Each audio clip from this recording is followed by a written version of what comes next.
That's good enough. Dr. Sada, what are you doing here? Afraid I got some bad news, Johnny. What is it?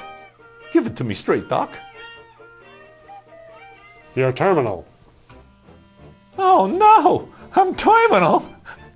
How long do I got? No, you idiot. Your solder on your terminal is abominable.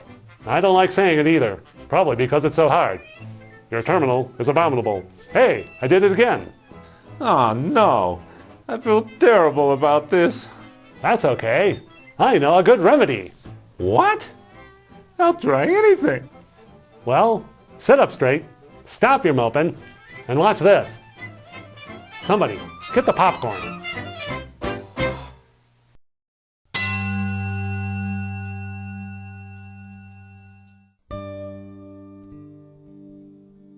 This video will demonstrate the techniques for hand soldering wires to a variety of terminals. For our discussion, a terminal is a metallic connection device that is used to terminate a discrete wire or wires. The terminal provides both a mechanical and an electrical connection. There are several different types of terminals, each requiring specific hand soldering techniques. We'll be examining turret terminals, cup terminals, bifurcated terminals, hook terminals, and pierced terminals.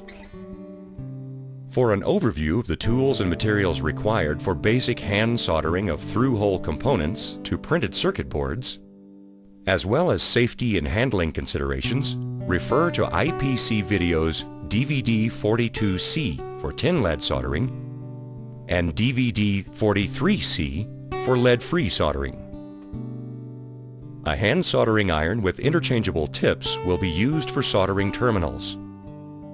There are conical tips and chisel tips. Conical tips are round and chisel tips are flat. We'll be using chisel tips because they have a flat edge. A chisel tip with a flat surface has a much greater contact area than a conical tip and therefore transfers heat more efficiently. The first step is to tin the tip of the iron. Tinning will reduce the formation of oxides on the soldering iron tip. Oxidation acts as a barrier or an insulator, meaning it slows down the transfer of heat. It may also prevent wetting of the surfaces with fresh solder. Tinning the tip with solder also results in faster heat transfer. The insulated wire also needs to be stripped and tinned prior to attachment to the terminal. There are many ways to strip the insulated wire. Some methods are unacceptable because of possible damage to the insulation and the wire. The safest method uses the thermal stripper, which melts or softens the insulation. Use your fingers to twist the insulation slug off in the direction of the wire lay. Do not use the stripper to pull off the insulation slug, as it can potentially damage the wire. The main disadvantage of thermal strippers is that some insulation, such as PVC, will burn and release hazardous gases when melted. If you are not sure which types of insulation are appropriate for thermal stripping, be sure to ask your supervisor. The stripped wire now needs to be tinned. The purpose of tinning is to avoid damage to the individual strands when the wire is bent, and to improve solderability. To tin the wire, you can move it across a solder-coated iron tip, move a tinned tip over a stationary wire, or dip it in a solder pot. Before we begin soldering terminals, it's important to clean the soldering iron tip. This can be done by wiping the tip on a slightly damp, sulfur-free sponge, or dabbing it on a brass pad made specifically for hand soldering.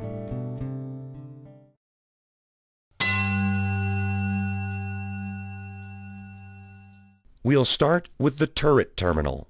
The tinned end of the wire is first formed into a loop, since the wire will need to be wrapped around the terminal. The loop is then cut to fit the terminal. The wire end should not extend off the base of the terminal by more than 1 lead diameter. When forming the wire, you should use a tool that does not leave marks or impressions on the conductor, such as round nose pliers. The loop you make with the wire should curve like a semicircle. An angled loop is not acceptable. Now the wire can be placed in position on the turret terminal. You know you have made a good loop when it snaps into place and wants to stay on the terminal even without any solder. There can be different degrees of termination of the wire wraps. For example, 180 degrees is halfway around the terminal, and 360 degrees is all the way around, or one complete turn. Your acceptance requirements may be based on your company's specification or IPC standards. For example, IPC A610 specifies that a wire diameter of 28 AWG or larger, built to Class 3 requirements, should wrap 180 to 360 degrees. A 30 AWG wire diameter or smaller, built to Class 3, should be wrapped more than one complete turn.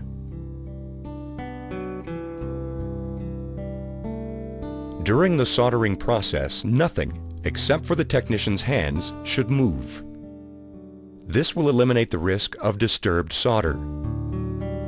The terminal should be mounted securely, and the non-soldered wire end should be held by a third-hand tool or equivalent. In the case of our turret terminal, if one wire is to be connected, it should be placed on the lower section of the terminal.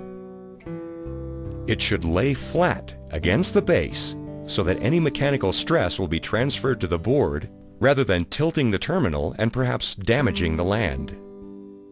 Another benefit of mounting the wire on the base is that the wire actually ends up against a corner between the base and the post. After creating top and bottom solder fillets, there will be a very strong mechanical connection. The turret manufacturers loved this idea so much, they gave you 2 bases to work with. With 2 wires, they should both be brought in from the same side so that the insulations touch. This will leave a gap between the stripped areas of the wires. The gap makes it easier to inspect the solder joint and allows for the 2 parallel wires to be joined with tie wraps or lacing. Now let's take a look at the proper technique for soldering turret terminals. The soldering operation consists of 4 basic steps. In step 1, the solder wire is placed in contact with the wrapped wire and the terminal. This is the point of greatest thermal mass and is called the contact point. This contact point will help to transfer the heat to both the wire and the terminal simultaneously. The soldering iron tip is brought into the contact point, melting the solder wire, thus forming a solder heat bridge. The purpose of the solder heat bridge is to transfer heat more rapidly to the solder fillet area and to preheat the wire and terminal so they are hot enough to melt the solder. During step 2, additional solder is applied on the opposite side of the contact point to form the necessary solder fillet. You will know you made a good heat bridge if the solder melts rapidly when it contacts the wire or the terminal. In step 3, the solder wire is removed. In the final step, the iron is withdrawn at the same angle it was introduced into the joint.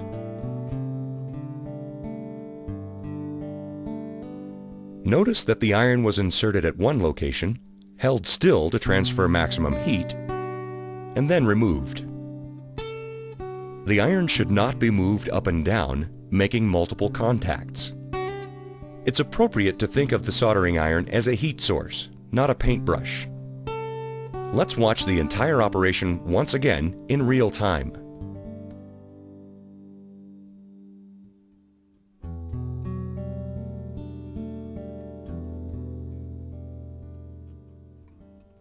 Another method of forming a solder heat bridge is to first place the soldering iron tip in contact with the wire and the terminal, and then add a small amount of solder to the contact point. Again, additional solder is applied on the opposite side of the contact point to form the necessary solder fillet. At this point, we'll remove the flux to inspect the joint. The cleaning requirements are the same as any other hand solder connections on a circuit board. Some companies use low residue or no clean fluxes, which may not require cleaning. Other fluxes can cause corrosion or contribute to dendritic growth. These residues will need to be cleaned off. It is important to adhere to the manufacturer's specification for solder temperature and cleaning requirements. Your company will supply you with a compatible cleaning solvent and instructions for its use. They will make the decision whether to clean or not based on customer requirements for reliability or cosmetic quality. Once the flux is cleaned, we're ready to inspect the solder joint. Do you know how to determine the correct amount of solder? What exactly do you look for when examining a solder joint? IPC A610, J-Standard 001, and IPC A620 all provide acceptance criteria for soldering terminals. Check that the solder is feathered out smoothly, showing good wetting action over the wire and the terminal. Wetting is the adhesion of a smooth, unbroken film of solder onto a base metal. The outline of the wire should be visible under a thin film of solder. This connection location is called a fillet. On a proper solder joint, the solder fillet is slightly concave or curved inward. A concave fillet that tapers to a feathered edge not only looks good, but also reassures us that the solder bonded to the two surfaces we were trying to join. When there is insufficient solder, the joint may not have acceptable mechanical strength. When there is excessive solder, the fillet will be convex and the outline of the wire will be buried in the mound of solder. This is undesirable because the excess solder can hide defects in the connection. It is important to solder so that the joint can be visually inspected. Soldering for inspectability means you're always able to see the outline of the wire in the joint. When excess solder is evident, the outline of the wire will not be visible.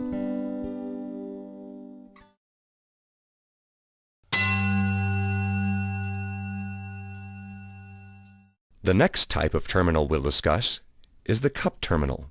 The cup part is a hollow cylinder. The wire will be inserted into the cup and then soldered. During any soldering process, nothing except the technician's hands should move. This will eliminate the risk of disturbed solder. The terminal needs to be mounted securely, and the non-soldered wire end should be held by a third-hand tool or equivalent. The wire size must be matched to the terminal. Never modify the wire or the terminal to make the wire fit. Several smaller wires may be placed into a single cup, as long as the wires do not exceed the diameter of the cup. It is not acceptable to twist multiple wires together before inserting them. The twisted wires may trap flux inside and may also change the acceptable diameter of the wires that are inserted. Now let's examine the steps to properly solder wires in cup terminals. First, insert the pre-tinned wire into the cup to measure for correct wire length and insulation clearance.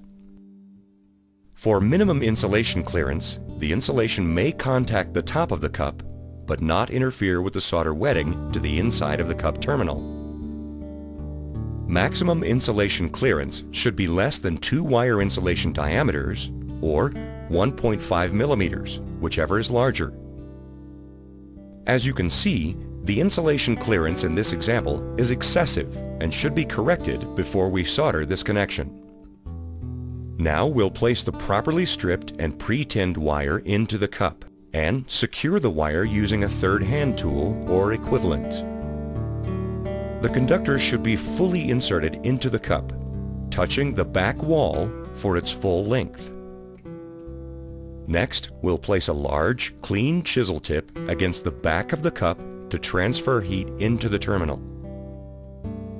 Then we'll insert the solder wire into the cup opening against the back wall to form a small fillet between the back wall and the wire. In the final step, we'll move the solder wire to the center to avoid touching the left or right edges, minimizing the chance of spilling over as the cup fills with solder.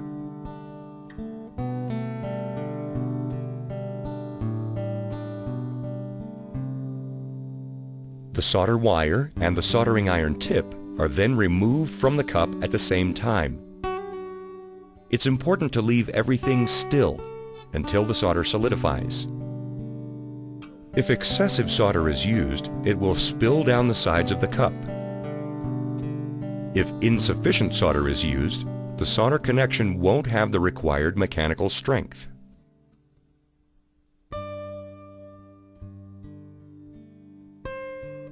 At this point, we'll clean off the flux if required. Here is what the acceptable solder joint will look like. The wire is fully in the cup, and there is an insulation clearance from the top of the cup to the insulation of the wire. The solder contains no dips or recesses within it and hasn't spilled over and down the sides of the cup. Also, check that there is no buildup of solder on the cup where the soldering iron made contact. If there is a small quantity of external solder, it should be a smooth film with no bumps. When the solder volume is correct, the fillets are slightly concave and show good wetting on all the surfaces. Unlike the other terminals, the outline of the conductor is not required to be visible inside the cup. When there is insufficient solder, the connection may not have acceptable mechanical strength. When excessive solder is used, solder buildup on the outside of the cup may negatively affect the form, fit, function, or reliability. In situations where the cup terminal is inside a connector, the soldering operation is much more difficult. The area you'll be working in is considerably smaller, and there is the danger of possibly burning or damaging adjacent wires. In this case, a resistance soldering tool can be useful. This tool contains a pair of electrodes that can grip the cup and send electrical current through it. The current will heat up the metal and melt the solder.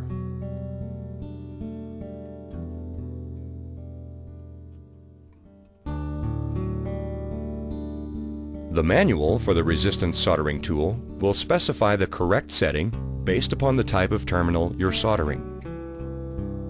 The advantage of this tool is that the electrodes can be positioned before the heat is turned on. That means you won't accidentally heat the wrong area and possibly cause damage. The cup is gripped with firm pressure and a foot switch is depressed to start the heat. Insert the wire, press the foot pedal, and feed in the solder.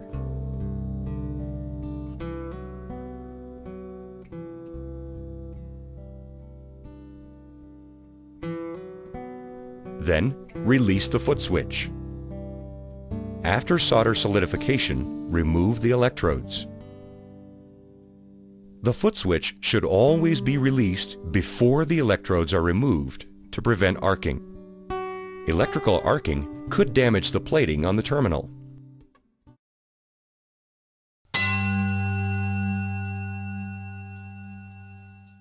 Now let's take a look at bifurcated or forked terminals. On these terminals, the wires can enter from the side, the top, or the bottom.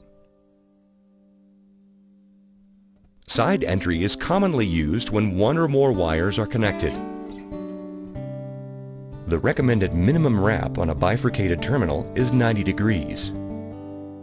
180 degrees is used when additional mechanical strength is desired and when there is sufficient clearance between adjacent terminals. When two or more wires are required, They should be wrapped to alternating posts. Let's watch the soldering operation for a side route installation of one wire. The pre-tinned wire is laid across the terminals to determine the proper insulation clearance. A 180-degree wrap is made using a pliers that won't cause damage to the wire. The wire is now positioned and trimmed so that it doesn't protrude more than 1 conductor diameter beyond the edge of the terminal. We do this to make sure the conductor doesn't violate electrical clearance and cause a short circuit. The wire should be mounted at the bottom of the slot, between the terminal posts. Now, place the solder wire in contact with the terminal base and the wrapped wire. Next, a solder heat bridge is made. Remember, the purpose of the heat bridge is to transfer the heat more quickly to the connection and to preheat both the wire and the terminal so they are hot enough to melt the solder. Then the solder is touched to the other side to form a proper solder fillet. After the right amount of solder is melted, remove the solder wire, followed by the iron. Let's watch these steps once again in real time.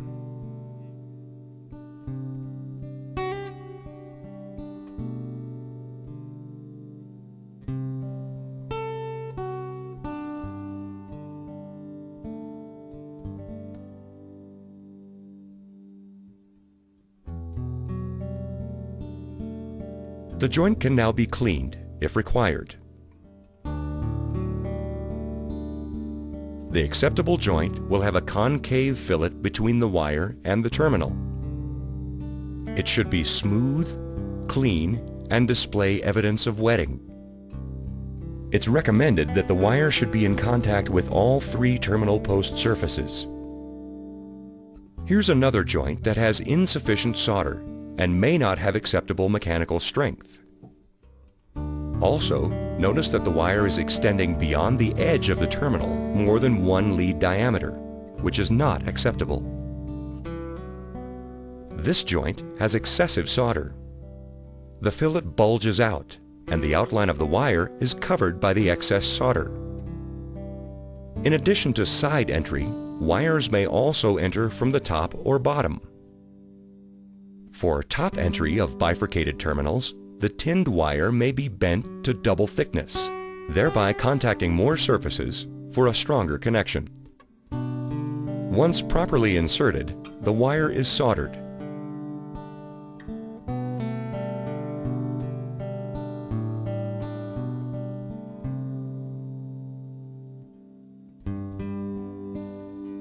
If the wire is too large for double thickness, a filler wire is cut to length and added to fill the space. For bottom entry, the wire is bent a minimum of 90 degrees from where it comes up through the hole. The wire should then be trimmed so it doesn't protrude more than 1 wire diameter beyond the edge of the terminal. Make sure the wire insulation does not enter the hollow terminal.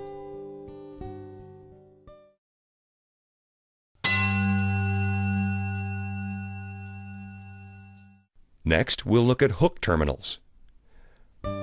Hook terminals are found primarily on hermetically sealed relays. The wire wrap should be at least 180 degrees. Numerous tools can be used to make the wrap for hook terminals as long as they don't nick, scrape, or leave impressions on the conductor. One example that we'll use here is round nose pliers. Now let's examine how hook terminals are soldered. Once the wire is pre-tinned, formed, and attached to the terminal and held in place with a third hand tool, the solder wire is placed in contact with the terminal and the wrapped wire. Next, a solder heat bridge is formed. Then, the solder is moved to the opposite side of the fillet area. After the solder flows over the wire to form the proper fillet, the solder wire is removed. Then the iron is withdrawn at the same angle it was introduced to the joint. Last, we clean off all flux if required.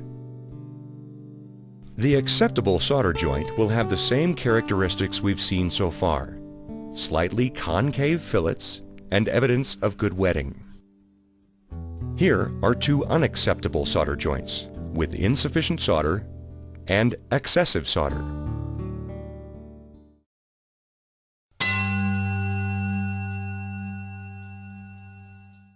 The last terminal we'll be soldering is the pierce terminal.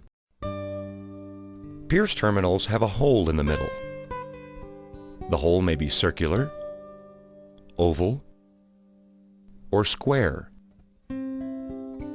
Wire can enter from either side or from the top.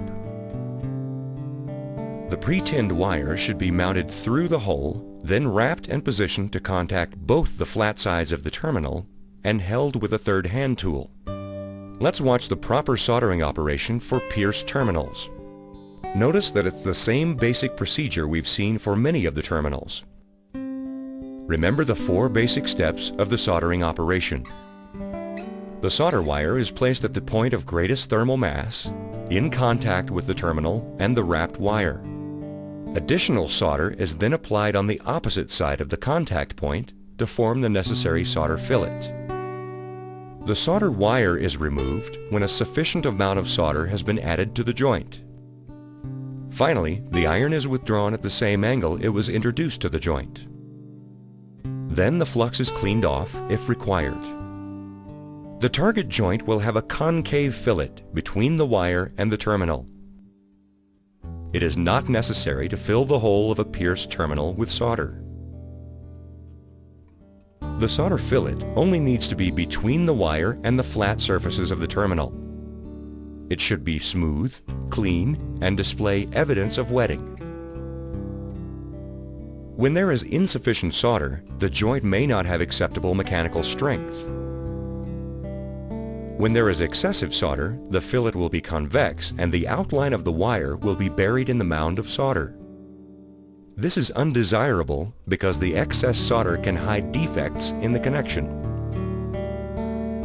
As you've seen, there are many different types of terminals and wire positioning arrangements. But the same soldering procedures apply to all.